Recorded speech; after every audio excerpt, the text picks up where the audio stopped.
di kitab-kitab I'anatul Thalibin Sayyid Abi Bakar Sato itu beliau ngendikan kamu harus tetap Jumatan meskipun jumlahnya belum 40. Karena apa? Madharat tarkil Jum'ah itu lebih ngeri ketimbang mensyaratkan 40 yang asal usul dalilnya itu tidak jelas.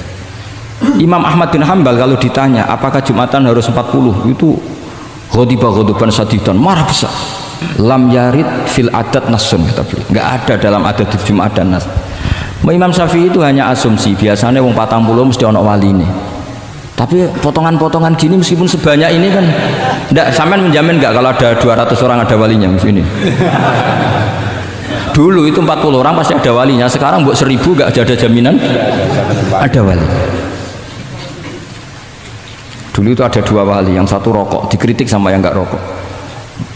Mosok pangeran dikebuli katanya karena tapi wali rokok ini ahli tauhid. Allah laisa bimakanin katanya. Saya tidak tahu ini jadi ya kacau. Wali itu kalau sudah debat itu bener mana? Yang satu goslo wali kok rokokan pangeran kok dikebuli. Yang satu bilang apa? Allah laisa bimakanin. Terus saya teruskan. Jadi perdebatan di fikih itu sebetulnya semuanya itu rasional. Karena fikih dibangun di bawah qaidatul fikhi, qawaidul fikhi dan usul fikih, dan semuanya itu muktabas atau multamas atau makhud min Rasulillah sallallahu alaihi wasallam. Sekarang saya beri satu analogi. Pernah ada satu kejadian Rasulullah sallallahu alaihi wasallam ngendikan la yusalliyanna ahadukum illa fi Bani Quraidah. Kamu jangan sholat asar kecuali sampai Bani Quraidah. Kira-kira saya ngomong sama santri, kamu jangan sholat asar kecuali sampai Lirboyo. Sebelum sampai Lirboyo ternyata kadati samsu antaghrubah, matahari hampir tenggelam. Fariqun minhum, sebagian dari sahabat milih sholat di tengah perjalanan meskipun itu belum sampai Lirboyo. Alasannya musyaroah fil waktu supaya tidak kodok. Yang sebagian milih sholat di Lirboyo meskipun ba'da antaghrubah samsu, meskipun matahari sudah tenggelam. Ketika dilaporkan ke Rasulullah itu falam ya'nif, ada yang baca falam yu'annif wahidan, tak baca 2 kali karena ini nanti bisa jadi debat kusir. Sampean bacanya ya'nif apa yu'annif enggak tahu, pokoknya saya baca 2 kali. Kalau baca sampai 3 kali yang 3 salah karena memang pilihannya hanya 2. Kalau ada pilihannya 3 tak baca sampai 3 kali. Nabi tidak menyalahkan salah satunya. Yang satu pakai konstitusi yang namanya asar itu ya qabla antaghrubas samsu. Yang satu cara berpikir Nabi jelas mansus harus di Bani Quraidah.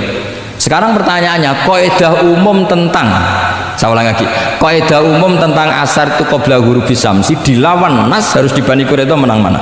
Nas sama kaidah umum. Kira-kira kalau kamu ngaji usul fikih menang nas. Tapi pertanyaannya, nas itu butuh mahal. Tentu boleh seperti itu. Asumsinya Nabi adalah jangan-jangan sampai sana memang belum ghurubus samsi. Maka makna yang mesti benar adalah aisari'u fil masyi. Kamu harus tergesa-gesa jalannya sehingga potensi menangi asar di Bani Quraidah. Jadi unik. Terus itu difahami pentingnya musyaroah fil iktida. Jadi kalau anut Kanjeng Nabi harus musyaroah. Nah, musyaroah ini pula yang menjadi basis fikih. Makanya ulama dulu kalau ngarang fikih itu gampang sekali. Kalau orang tidak paham aja nggak bakat wali. Sebenarnya fikih itu gampang sekali. Bagi yang gampang maksudnya, hamba tidak usah itu. Misalnya begini, Fathul Mu'in, Fathul Hab semuanya ngendikan wa yusannu nasyatun di sholatin. Jadi wa yusannu lan den sunatno apa nasyatun gumrega, semangat di sholatin krana ngadiri sholat. Fa inna wa ta'ala zamma tarikihi, sama sih ingat takbirnya. Zamma itu ngritik sapa wa ta modho sapa za tarikihi, pakai jamak muzakkar salim. Tarikihi ing wong sing ninggal nasyat. Terus beliau mendalil qala ta'ala wa idza qamu ila sholati qamu kusala. Ciri khas orang munafik itu kalau sholat itu malas-malasan. Maka saya itu sering bilang ke santri saya, pokoknya nak jamaah kudu ono melayune, entah berapa kadarnya harus ada melayune. Guiling-gilingan musyaroah. Karena di semua teks kebaikan adalah fafirru ilallah. Lari, ada unsur larinya, ada unsur musyaroahnya. Nah, lalu lama-lama mengatakan makna hadis ini yang mesti adalah pentingnya musyaroah. Nggak perlu berdebat tentang boleh nggak sholat qabla usul ning Quraidah atau tidak. Tapi harus, karena begini, yang mesti salah begini, ternyata kayak melakukan santai-santai, ngopi se, rokok se, jagungan se. Nabi kira-kira bisa maklumi enggak ketika cara jalannya seperti itu kemudian matahari terbenam? Karena ini yang pasti salah. Paham ya? Karena enggak sampainya sana karena salahnya sendiri, ngopi sik santai. Lah itu namanya fikih. Jadi fikih itu dari analisis yang normal. Makanya saya sering sekarang akhir-akhir ini sering kampanye kitab Sajaratul Ma'arif, dan itu saya serius dengan kampanye itu karena dikarang oleh Sultanul Ulama. Jadi kalau di wali ada Sultanul Aulia, di ulama juga ada Sultanul Ulama, yaitu Syekh Izzuddin bin Abdis. Itu kalau ngarang fikih itu gampang sekali. Saya punya kitab beliau Qawaidul Ahkam. Beliau ketika cerita kenapa harus ada sholat dihormatil waktu, beliau rangkanya enak sekali. Kalau santri Sarang, Lirboyo atau Peloso atau santri mana saja, biasanya kalau pergi ke terminal, yang di terminal itu kan nggak layak, apalagi ya dulu nggak layak, pokoknya kalau pipis itu pasti kena najis lah celana. Santri kan biasanya milih sholat nanti di pondok, milih terawih lah, milih terawih kan duhur asar. Saya tidak tahu kalau Gusnya. Nah, kira-kira ya agak sama kira-kira gitu. Alasannya santri yo nakal meninggalkan sholat fil waktu itu karena alimnya. Kan sholat dihormati wajib iadah, ngapain daripada wajib iadah mendingan tidak usah sholat. Jadi ilmu itu tuh bermata dua.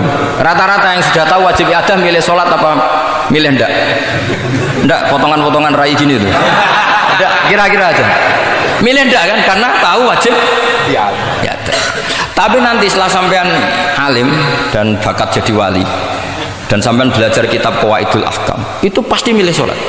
Saya semenjak belajar kitab itu ya milih sholat, tapi tidak usah dimafhum apa dulu tidak sholat, tidak usah seperti itu mafhum yang salah itu, yang berbasis suudzon. Jadi mafhum seperti itu salah, ya masalah itu, suudzon itu masalah itu. Kata Syekh Izzuddin bin Abdis Salam memberi penjelasan kenapa harus sholat dihormatil waktu, karena khotorun najasah, bahayanya najis atau ritsun najasa, kotorannya najis itu layafi, kalau dibaca ritsul layafi dengan pentingnya sholat. Karena butuhnya Allah, butuhnya malaikat, kalau boleh dibahasakan butuh ya dalam ilmu fikih kan dibahasakan gampang saja. Ada orang sujud di waktu yang diwajibkan sujud, sehingga diabaikan syarat sholat itu harus toharatul badan, wa ubi dan wal makan. Kok kira pantas ono waktu sholat kemudian la tasjudu fil waktu sajdah.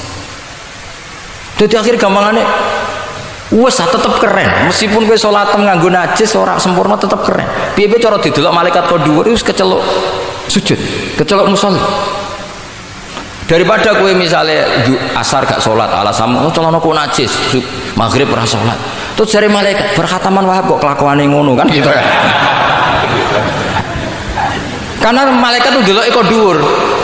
Bablas, asar bablas, maghrib bablas, isya bablas. Meskipun sampean punya alasan nanti menisan di rumah atau di pondok, tapi ini kan melewati waktu yang harusnya ada sujud.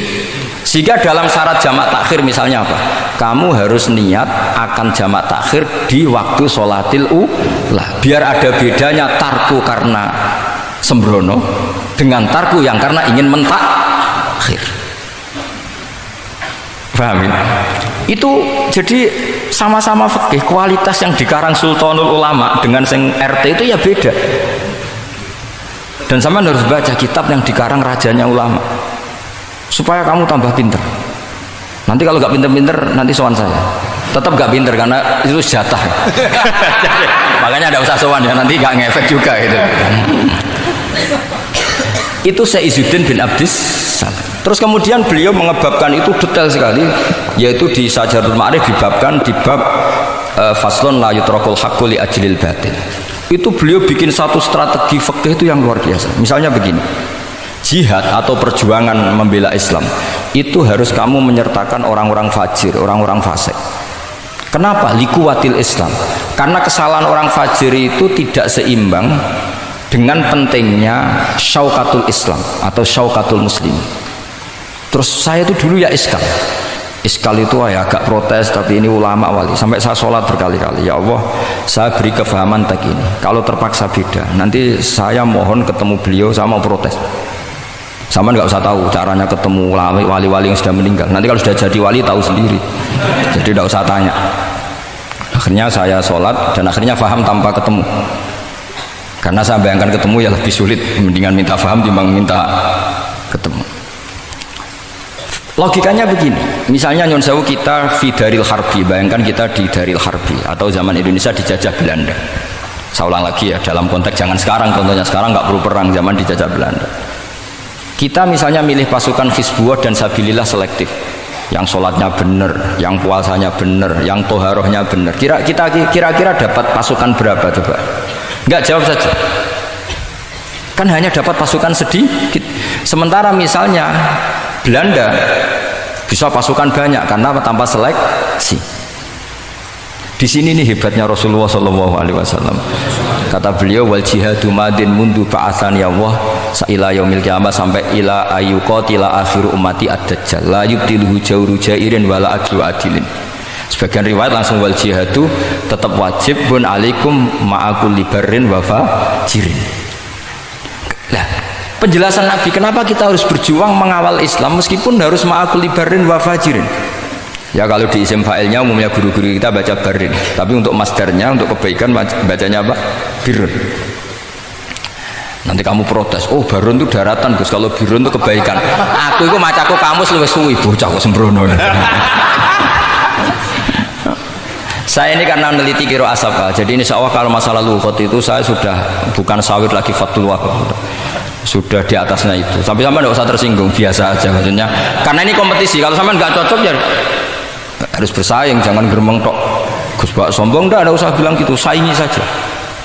Makanya saya terkenal alim itu seneng, karena senengnya itu tadi, yang ngidolakan saya ingin ikut, yang hasut kompetisi, jadi seru. Jangan yang hasut nyantet, wah itu nggak fair itu.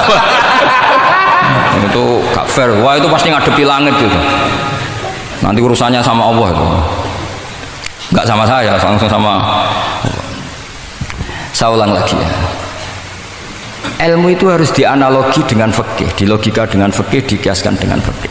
Sekarang misalnya ada orang sok ikhtiyat, wah perang kok ambek wong fasik gak enak gini-gini, wong fasik perilakunya gini-gini. Pertanyaannya adalah, kalau kita nyeleksi hanya orang soleh, kita dapat pasukan berapa? Misalnya zaman kita melawan Belanda.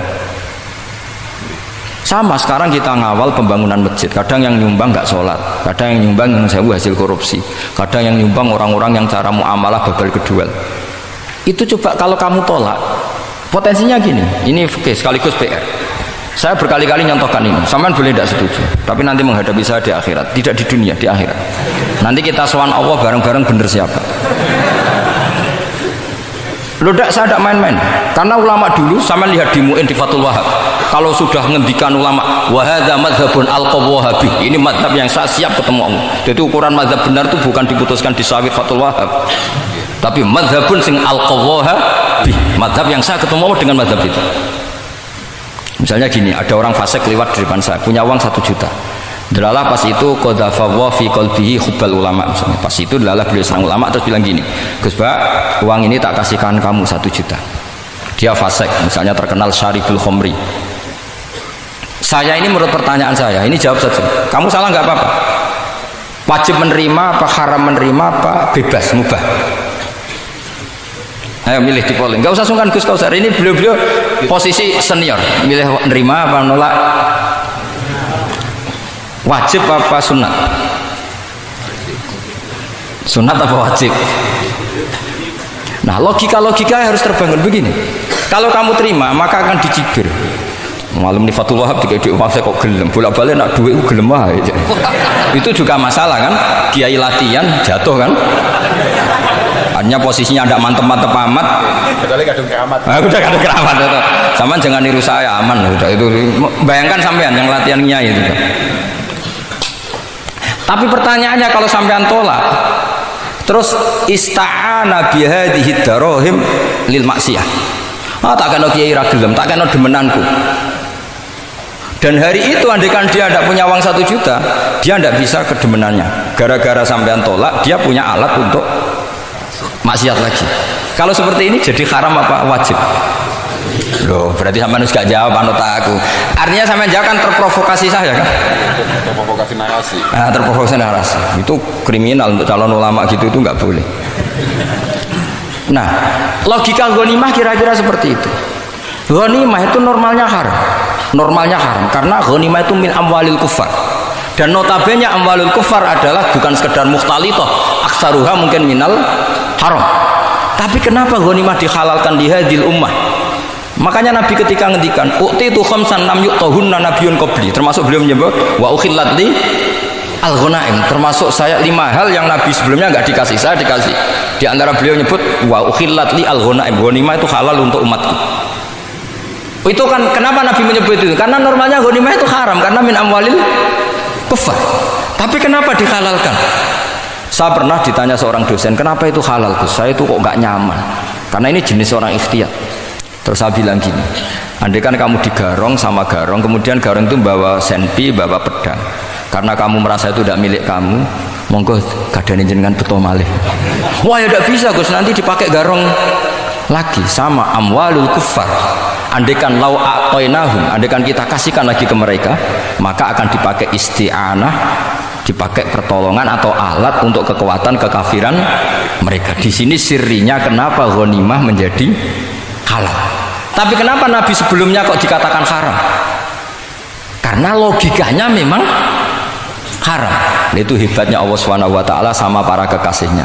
Ada kekasihnya yang dipilihkan haram, yaitu Nabiun qabla Rasulullah SAW, karena normalnya memang haram. Ada Nabi yang fikihnya lebih dinaikkan lagi, yaitu dihalalkan supaya harta ini tidak dipakai i'anah alal masih. Sampai milih fikih mana coba? Nah, saya berharap pintere Khatam Fathul Wahab itu paling enggak sampai seperti ini. Barimu nantang saya enggak apa-apa, tapi nanti ketemu di akhirat. Nah itu fikih. Jadi fikih itu, nah tapi kan iso wae Gus nampani khadzun nafsi lah, itu mulai masalah kan. Makanya yang seperti itu jangan untuk khadzun nafsi, karena kita butuhnya itu nyita supaya ini enggak dipakai kekuatan maksiat. Jebule mbek kon malah go ngopi rokokan. Ini orang kan terus curiga, jebule nek mbek dhuwit ya do gelem. Buktikan kalau Anda tidak pakai, kamu terima sebagai penyitaan, tapi Anda tidak pakai. Wah itu hebat.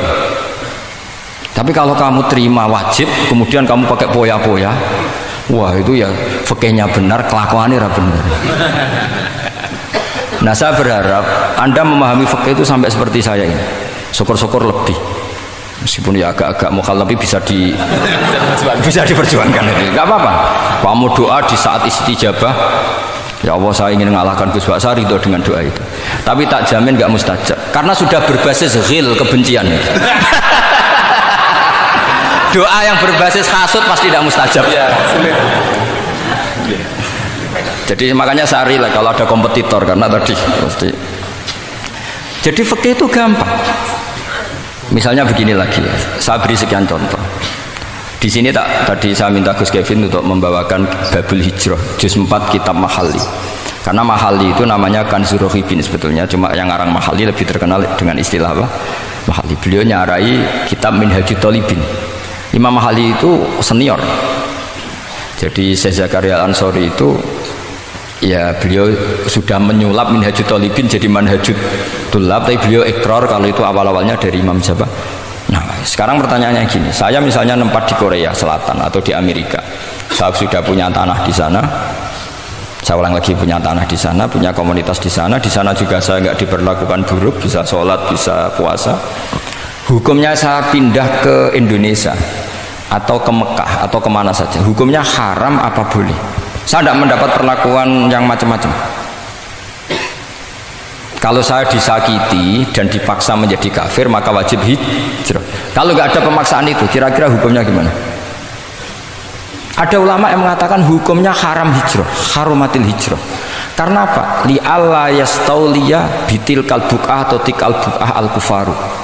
Karena sebetulnya kamu tidak dianggap sekedar pindah ke Indonesia, tapi membiarkan tanah yang dulu kamu pakai sujud, tanah yang dulu kamu pakai sholat, tanah yang sudah menjadi komunitas muslim menjadi komunitas kafir, berarti dianggap pembiaran. Itu fikih. Jadi fikih itu logikanya sebetulnya normal. Maka seperti ini, saya masih ingat betul pernah didhawuhi Mbah Mun ketika di Madinah. Nak zahiri hadis ya, itu Sayyidina Ali itu ya ono salah, ndak salah loh redaksinya, ono salah. Mergo Nabi sering muji wal Madinatu khairun lahum law kanu ya'lamun. Madinah adalah kota terbaik. Sataftahuna kadza wa kadza, Nabi apa gitu. Tapi Nabi selalu ngendikan wal Madinah khairul.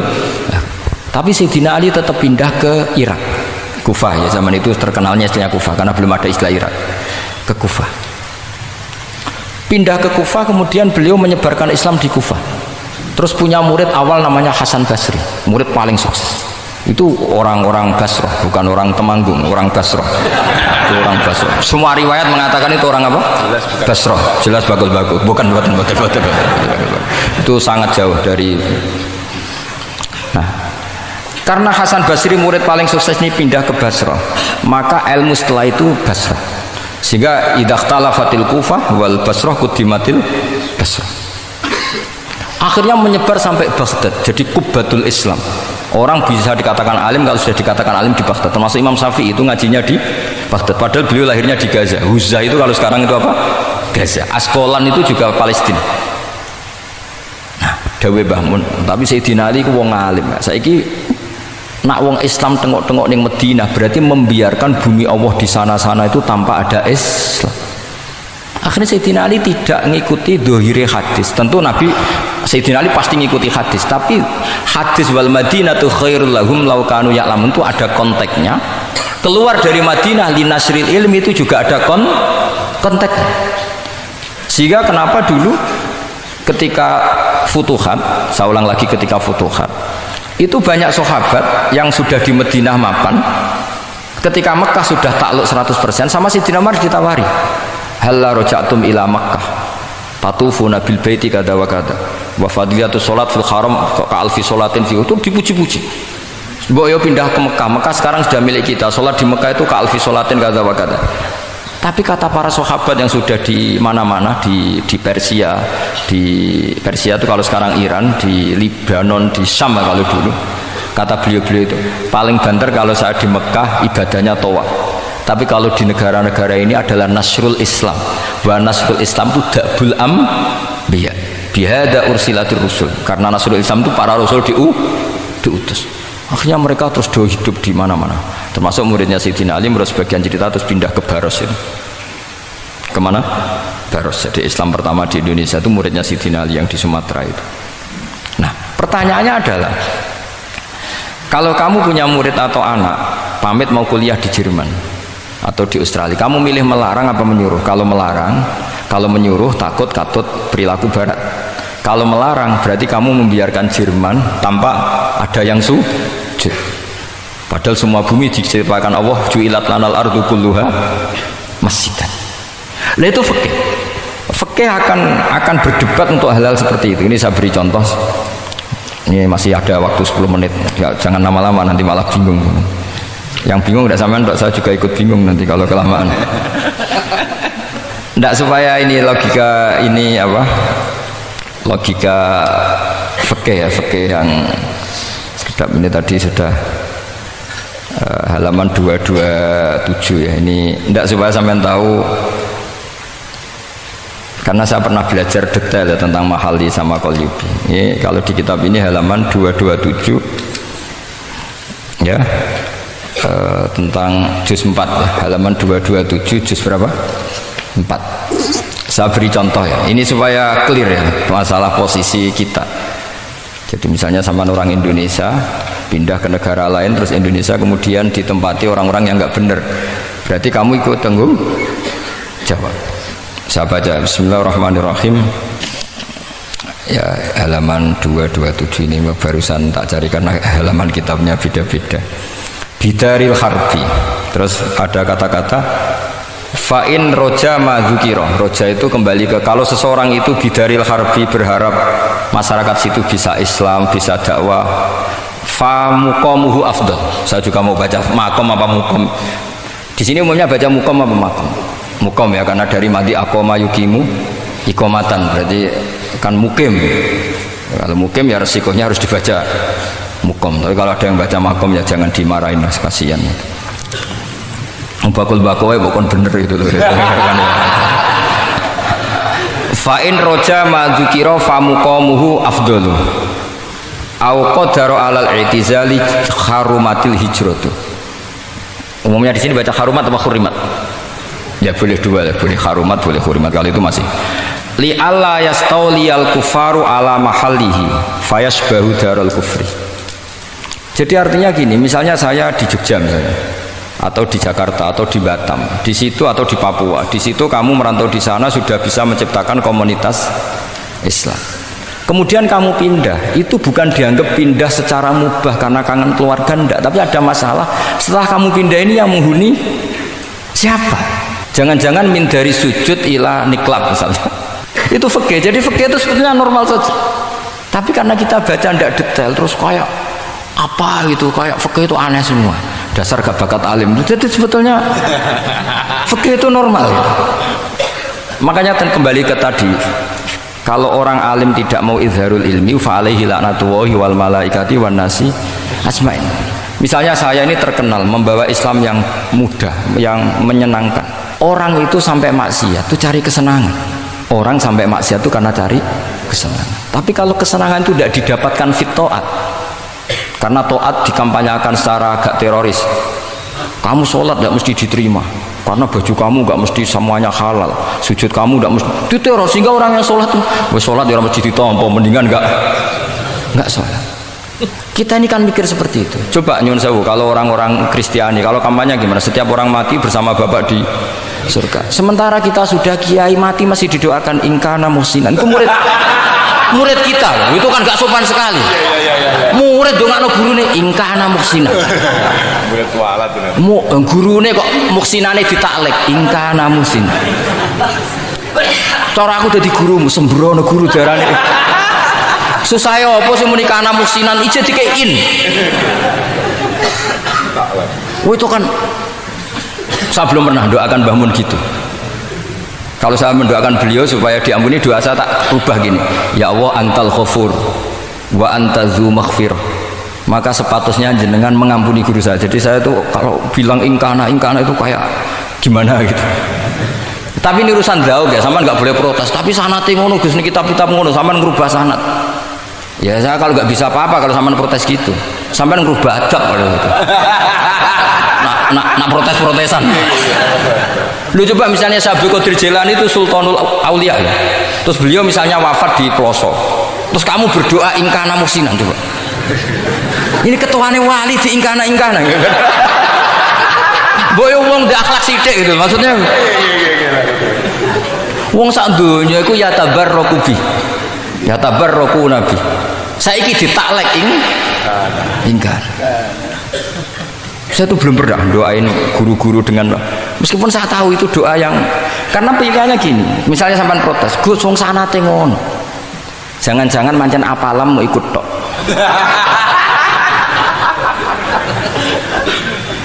Loh Imam Syafi'i itu kalau doain mayit, ini sekaligus ijazah tapi haram ditiru. Ya tapi ijazah tapi haram ditiru. Imam Syafi'i itu pernah ngecewakan seseorang karena beliau itu idola, ada orang meninggal beliau diminta rawuh. Doanya hanya gini tok, ya Allah, Engkau itu tetap menjadi Tuhan meskipun tidak menyiksa orang ini. Jadi menyiksa orang ini tidak kebutuhan Engkau. Kalau tidak jadi kebutuhan Engkau ya tidak usah dilakukan, Gus. Itu terus pulang keluarganya gremeng, iki piye ndonga ngono tok. Tapi satu keluarga itu diimpeni mayit itu diampuni gara-gara doanya Imam Syafi'i. Ya Allah, anta ghaniyun, anta itu ghaniyun an adzabim. Engkau tidak perlu menyiksa orang ini. Engkau tetap Tuhan, tanpa menyiksa orang ini tetap Tuhan. Jika itu tidak kebutuhan engkau, ya sudah, tidak usah dilakukan. Terus iya. Jadi kalau saya doain guru-guru, ya Allah sifat ghafur engkau itu pasti efektif. Nggak mungkin sifatnya jenengan kok boten tembus. Ya sudah, ya seperti itulah ya Allah.